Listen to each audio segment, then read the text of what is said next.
Muy buenos días, somos el equipo 4 conformado por Diana Paula Martínez y Marco Benavides, o sea, soy yo, y hoy les vamos a hablar sobre el trauma de tórax. Vamos a comenzar hablando sobre las lesiones que amenazan a la vida, que entre estas encontramos a la obstrucción de la vía aérea, y como primero, pues, este va a ser el resultado de un edema, sangrado o vómito que va a ser aspirado dentro de la vía aérea, y esto va a inferir con el intercambio gaseoso. Vamos a tener múltiples mecanismos de lesión, entre ellos está la lesión laringea, que va a ser originada como un traumatismo torácico mayor o por un golpe directo al cuello, la dislocación posterior de la cabeza clavicular y también el trauma penetrante que va a involucrar el cuello o el tórax, ocasionando un sangrado y una lesión que nos va a provocar esta obstrucción frente a este trauma penetrante y va a ser pues amenazante para la vida. Ahora sobre el manejo de estas obstrucciones, pues en urgencias la obstrucción de la vía aérea es importante. Primero saber que en cualquier paciente que llega, obviamente pues vamos a tener que hacer una exploración que nos oriente sobre lo que tiene, pero pues en pacientes que presenten una obstrucción vamos a revisarles el tiraje intercostal y el tiraje supraclavicular, además de inspeccionar la orofaringe en busca de cuerpos extraños o sustancias que estén obstruyendo. Tenemos que escuchar el movimiento del aire en la nariz, en la boca, en los campos pulmonares, checar si hay un cambio de calidad de la voz y también palpar el cuello. En aquellos pacientes en los que pues, ya está diagnosticada que tienen una obstrucción, debemos tratarlos limpiando la sangre, el vómito o lo que esté obstruyendo por medio de succión, si es un líquido. Sin embargo, esta maniobra pues solamente es temporal porque el tratamiento definitivo va a ser en la colocación de una vía aérea definitiva. Sobre la lesión del árbol traqueobronquial, pues vamos a tener que esta es una lesión inusual pero potencialmente letal, que es ocasionada por lesiones severas, ya que la mayoría de los pacientes pues mueren en la escena y las personas que sí llegan a sobrevivir pues tienen un alto índice de mortalidad por lesiones asociadas con una vía aérea inadecuada debido al desarrollo de un neumotórax hipertensivo o por una uropatía cardiohipertensiva. Esto va a ocurrir pues a menos de una pulgada de la carina y el mecanismo de lesión va a ser por la desaceleración rápida posterior a un trauma cerrado, lo que nos va a producir una lesión en un punto de fijación que va a estar unido a un área de movilidad. Vamos a tener lesiones que también pueden ser provocadas por explosivos, ya que estos producen lesiones severas en los interfaces de aire líquido, y también traumas penetrantes que nos van a producir lesiones por aceleración directa, un desgarro o una transferencia de la lesión cinética con una cavitación. Ahora, la intubación puede causar o empeorar una lesión de tráquea de bronquios proximal que ya existe, entonces tenemos que tener cuidado. Y además, como manifestaciones, pues vamos a tener hemoptisis, el enfisema subcutáneo cervical, neumotórax hipertensivo y cianosis. Sobre su manejo o abordaje, pues el tratamiento inmediato va a ser en la colocación de una vía aérea definitiva, ya que el paciente, pues al tener una lesión en su árbol traqueobronquial, va a existir dificultad en el paso de aire desde la atmósfera hacia sus pulmones. Sin embargo, pues es importante mencionar que la intubación de estos pacientes suele ser difícil debido a la distorsión anatómica que ha provocado la lesión y el tratamiento importante o más o definitivo a largo plazo es la intervención quirúrgica para reparar dicha lesión. En pacientes que están estables al tratamiento quirúrgico, pues se hace en el momento, pero los que son inestables se pueden posponer hasta que estén en un estado más óptimo. Otra lesión va a ser el neumotórax a tensión y pues este se va a desarrollar al filtrarse el aire a través de una válvula unidireccional desde el pulmón o a través de la pared torácica. El aire pues va a ser forzado al espacio pleural sin una vía de escape, colapsando eventualmente el pulmón afectado. El mediastino se va a desplazar hacia el lado opuesto y va a disminuir el retorno venoso junto con la compresión del pulmón contralateral.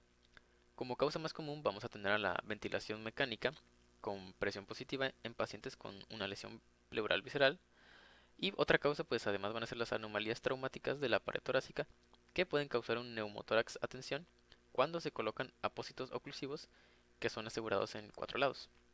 Y como manifestaciones vamos a encontrar dolor torácico, disnea, taquipnea, dificultad respiratoria, taquicardia, hipotensión, desviación traqueal, ausencia unilateral de ruidos respiratorios.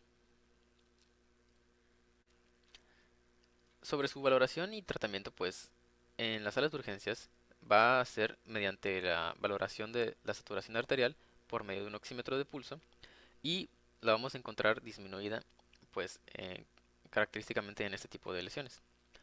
En los neumotórax se requiere inicialmente una descompresión inmediata. Puede ser tratado insertando un catéter sobre una aguja en el cual va a ser introducida al espacio pleural, y cuando la descompresión con una aguja no sea exitosa, pues se puede llevar a cabo una toracostomía con el dedo como un abordaje alternativo.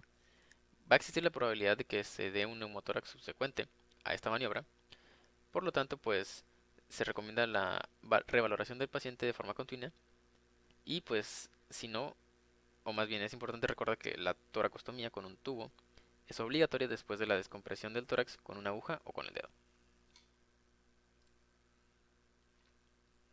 En el neumotórax abierto, que es otro tipo de lesión, pues este va a ser causado por grandes lesiones de la pared torácica abierta, conocido también como herida torácica succionante. Aquí el aire va a pasar perfectamente por la apertura que tengamos en la pared torácica debido al equilibrio que se va a generar en la presión intratorácica y la presión atmosférica. Esto va a dificultar una ventilación efectiva y va a provocar una hipoxia y una hipercapnia. Vamos a tener las manifestaciones de dolor como disnea, taquipnea, ruidos respiratorios disminuidos del lado afectado y un movimiento ruidoso del aire a través de la lesión de la pared torácica. Este pues es otro tipo de lesión que va a ser el neumotórax abierto, pues este va a ser causado, como su nombre lo indica, por una lesión abierta en la pared del tórax, y pues básicamente el mecanismo o proceso que se está dando es igual al anterior. Hay aire en la cavidad pleural, pero este se va a diferenciar por la etiología, que en este caso pues va a ser una lesión abierta. Este es tratado y encontrado frecuentemente por personal extrahospitalario, y el tratamiento inicial es sencillo, consiste en la colocación de un apósito oclusivo estéril que sea lo suficientemente grande como para cubrir todos los bordes de la herida. Pues es importante saber también que este apósito se debe fijar solamente por sus tres lados para permitir un efecto de válvula unidireccional, y también que el siguiente paso es colocar un tubo torácico alejado del sitio de la herida lo antes posible. Finalmente, pues en el tratamiento definitivo va a consistir en la, la reparación quirúrgica de la lesión de la pared torácica. Otra lesión va a ser el hemotórax masivo, que es definido como una acumulación de más de 1500 mililitros de sangre en un lado del tórax, comprometiendo pues el esfuerzo respiratorio por una compresión del pulmón que va a impedir una adecuada oxigenación y ventilación. La causa más común pues para este hemotórax masivo es una herida penetrante con una lesión en los vasos sistémicos o los vasos ciliares, y por consecuencia un trauma cerrado. Aquí pues tenemos que sospechar sobre el hemotórax masivo cuando se asocia con un shock o con la ausencia de ruidos respiratorios o con unos matices a la percusión en un hemotórax. El manejo del hemotórax masivo consta de tres ejes principales: la colocación de un tubo torácico para descompresión de la cavidad, la restitución de líquidos, es decir, de la restitución del volumen sanguíneo, y de la valoración quirúrgica para revisar si es necesario o no llevar al paciente a cirugía. El primer paso consiste en la restitución del volumen sanguíneo. Se debe transfundir sangre no cruzada o de tipo específico al paciente en cuanto sea posible, mediante vías endovenosas. Luego se coloca un tubo torácico simple de aproximadamente 28 a 32 French. El French es una unidad de medida del diámetro que equivale a un tercio del milímetro. Este tubo torácico suele colocarse en el quinto espacio intercostal y anterior a la línea axilar media, y se continúa con la restitución del volumen sanguíneo mientras se termina la descompresión por medio del tubo torácico. Si nosotros notamos que hay una evacuación inmediata de milímetros de sangre, esto indica la necesidad de una toracotomía de urgencia. El taponamiento cardíaco es la compresión del corazón por la acumulación del líquido en el saco pericárdico. Vamos a tener un gasto cardíaco disminuido por la disminución del ingreso de sangre al corazón, y una pequeña cantidad de sangre va a ser capaz de restringir la actividad cardíaca y interferir con el llenado. Esto es causado generalmente por lesiones penetrantes y en menor probabilidad por lesiones contusas, que pueden causar que el pericardio se llene de sangre del corazón, de los grandes vasos o de los vasos epicardios. Vamos a tener aquí la presencia de la triada clínica, que son los ruidos cardíacos apagados, la hipotensión y las venas distendidas. Sin embargo, esta triada clínica no siempre suele presentarse como tal. Cabe destacar que la actividad eléctrica sin pulso puede también sugerir un taponamiento cardíaco. El manejo del taponamiento cardíaco consiste en la realización de una toracotomía o esternotomía de emergencia por un cirujano calificado, tan pronto como sea posible. Sin embargo, mientras se prepara al paciente para la cirugía, se debe administrar líquido intravenoso para subir la presión venosa y también para mejorar el gasto cardíaco. Si la intervención quirúrgica no es posible porque no hay un cirujano calificado disponible, la alternativa es realizar una pericardiocentesis. Esta va a ser terapéutica, pero no es un tratamiento definitivo. Se recomienda usar una guía ecográfica para facilitar la inserción precisa del catéter sobre la aguja en el espacio pericárdico.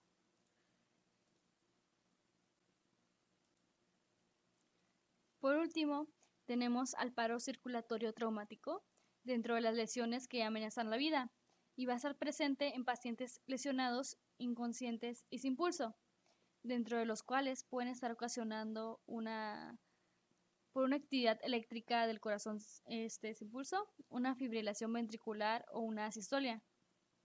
Otras causas pueden ser la hipoxia severa, el neumotórax hipertensivo, la hipovolemia profunda, el taponamiento cardíaco, una herniación cardíaca y una contusión miocárdica severa. El paro cardíaco va a ser diagnosticado de acuerdo con los hallazgos clínicos y este requiere acción inmediata, ya sea con reanimación BCLS o ACLS. Cuando tenemos un paciente con paro circulatorio traumático, debemos iniciar realizando la RCP y al mismo tiempo debemos manejar y cuidar su ABC, es decir, la apertura de la vía aérea, la respiración y la circulación. Después debemos asegurarnos de tener una vía aérea definitiva por medio de una intubación endotraqueal. Tenemos que administrar ventilación mecánica con una saturación del 100% de oxígeno. En el paso número 4 pues, se va a indicar para reducir la posibilidad de un neumotórax hipertensivo, tenemos que realizar toracostomía bilateral, ya sea con el dedo o con un tubo. Hay que recordar que no es necesaria la anestesia local, ya que el paciente está inconsciente. Finalmente, debemos revisar continuamente el electrocardiograma y la saturación de oxígeno e iniciar la reanimación rápida con líquidos a través de las vías intravenosas de grueso calibre o a través de agujas intraóseas. Administramos epinefrina 1 miligramo y si hay presencia de fibrilación ventricular, tenemos que iniciar el protocolo de ACLS. Continuando con las lesiones potencialmente letales, iniciamos con el neumotórax simple. Esta es una consecuencia de la entrada de aire al espacio virtual entre la pleura visceral y la parietal. El aire va a interrumpir la fuerza cohesiva entre las pleuras y va a permitir que el pulmón colapse. Vamos a tener una anomalía ventilación-perfusión, que esto es causado por que la sangre que pasa por el área no ventilada no va a ser oxigenada. Aquí los traumas penetrantes y no penetrantes pueden producir esta lesión, al igual que la laceración del pulmón, y al hacer el examen físico tenemos que identificar que los hematomas, laceraciones y contusiones, además de evaluar los movimientos que tenga la pared torácica y comparar los ruidos respiratorios de forma bilateral. El manejo del neumotórax simple se basa en la misma idea o el mismo concepto del manejo de cualquier neumotórax, es decir, se basa en el principio de evacuar aire, que se encuentra pues, en la cavidad pleural y que está ocasionado el colapso pulmonar.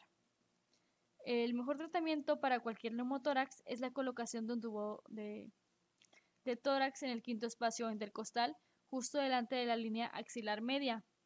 Posteriormente, se debe realizar una tomografía de tórax para verificar la colocación apropiada del tubo y la reexpansión del pulmón.